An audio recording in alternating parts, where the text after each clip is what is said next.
పరమాత్మ స్వరూపులైన పార్వతీ పరమేశ్వరులకు, గురువులకు, పెద్దలకు నమస్కరిస్తూ తిరువూరు శేషమునీంద్ర ఆశ్రమం నుంచి శ్రీ భగవద్గీతలోని 4వ అధ్యాయం నుండి 7-8 శ్లోకాలకు ఈ రోజున విశ్లేషణ ఇచ్చుకుందాం.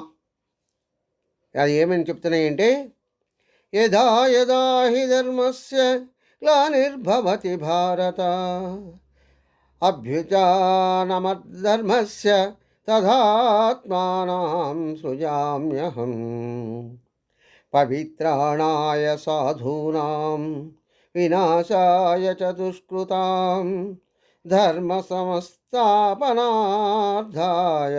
సంభవామి యుగే యుగే అని తెలియచేస్తున్నాయి.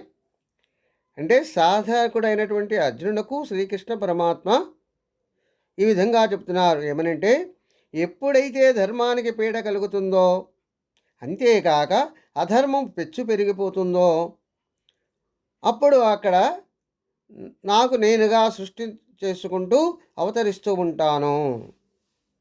అదేవిధంగా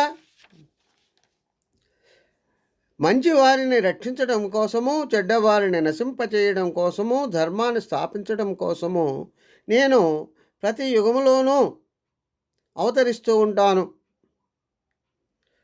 కనుక నన్ను అందరూ గుర్తించడం కష్టమవుతుంది అని తెలియచేస్తుంది. స్వస్తి సర్వే జనా సుఖినో భవంతు. ఓం శాంతి శాంతి శాంతి.